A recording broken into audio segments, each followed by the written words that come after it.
ஒரு முழு அவன் பண்ண சகல விதமான குற்றங்களையும் அனுபவித்த பிறகுதான் அவன் சபரிமலை ஐயப்பனே காண முடியும். அதுக்கு முன்னாடி அப்பாச்சிமேடியிலேருந்து நீலிமலையிலே சில பேர் ஐயப்பன்டா செஞ்சிடுவார்.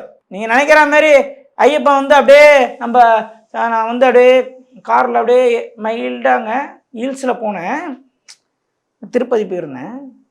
ரொம்ப ஒரு அப்படியே கூலாக இருந்தால் அப்படியே லைட்டாக ஹீட்ரு வச்சுட்டு காரில் அப்படியே போயிட்டு அப்படிலாம் சொல்ல முடியாது. ஐயப்பங்கிட்ட கதருவாங்க. அங்கே வந்து பாருங்க, நீங்கள் நினச்சிப்பீங்க இங்கே மாலை போட்டுக்கிட்டு சுவாமிகள் பயங்கரமாக இருப்பாங்க.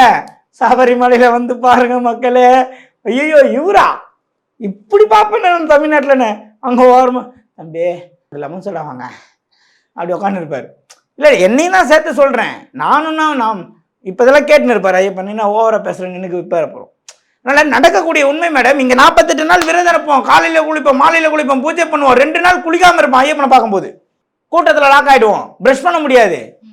அப்போ அங்கங்கே போச்சு சுத்தம்லாம். அதனால் அதில் பெரிய ரகசியம், தேவ ரகசியம், பிரம்ம ரகசியம் மாதிரி இறைவன் உயிரை நெய்யாக ஐயப்பனிடத்தில் செலுத்தி உடலை எரித்து மறுபிறவி புது பிறப்பாக வரும். அதனால தான் ஐயப்பன் கோயிலுக்குலாம் எல்லாராலையும் போக முடியாது. நினச்சா போயிட முடியுமா அவர்கிட்ட? அவர் கூப்பிடணும், அவர் ஆசைப்படணும், அவர் நம்மளை பார்க்கணும். நம்ம அவரை பார்க்கறது கிடையாது, அவர் நம்மளை பார்க்கணும்.